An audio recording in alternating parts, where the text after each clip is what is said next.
Before you open your mouth, before you smile, extend your hand, or say a single word, someone has already decided how they feel about you, not based on what you're about to say, not based on your resume or your reputation, based on your biology. The human brain runs what researchers call a thin slice, a rapid social scan that processes threat, value, and intent in milliseconds. In the first 0.1 seconds, their brain is already asking, is this person a physical or social threat? It's reading your posture, your approach angle, the micro tension in your face. By 2 seconds, it shifts. Are you useful to my survival? Do you cost more than you give? By 5 seconds, the verdict is in. A cognitive shortcut has been completed. You have been permanently categorized. And here's what makes this disturbing. They're not judging your character. They're judging your biology. Because the moment you walk towards someone, their autopilot brain has one priority. How long is this going to take? It's scanning for hidden agendas, money, favors, time. If your signals are even slightly ambiguous, their brain doesn't give you the benefit of the doubt. It files you under threat, and you'll feel it in the polite but cold reply, in the conversation that ends too fast. Most people are making 4 specific mistakes, not because they're bad at socializing, but because the behaviors they think are helping them are triggering ancient biological fear responses. Mistake 1, the predator approach. You walk directly towards someone, to square shoulders, direct eye contact, both eyes locked on.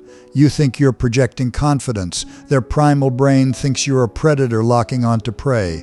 A slight angle, exposing only one eye, softening the frontal approach deactivates that fear response instantly. The adjustment takes less than a second. The difference in how they receive you is enormous.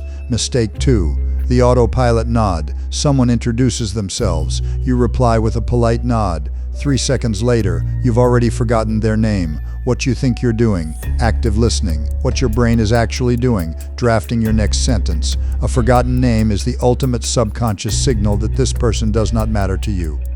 And they feel it, even if neither of you ever consciously registers why. Mistake 3, the focus. Fracture, half a second. That's all it takes. You glance at your phone, at your watch, at someone walking past. You justify it as harmless. But human attention is perfectly elastic. Their focus instantly follows yours. The moment you look away, they subconsciously register. They are no longer the most important thing in this room. Mistake 4, the ego monologue. Count the words in how most people talk. I, me, my, mine. While you're describing your accomplishments, their brain is asking one question, what does this have to do with me?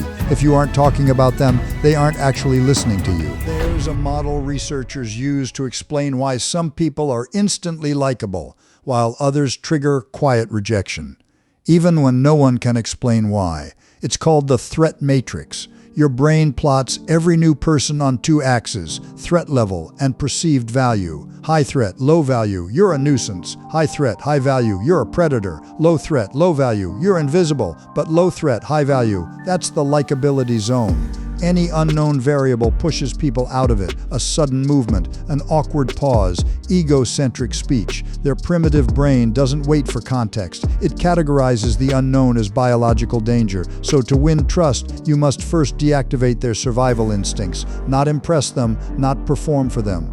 To threaten yourself. And once you're in that zone, something else becomes available.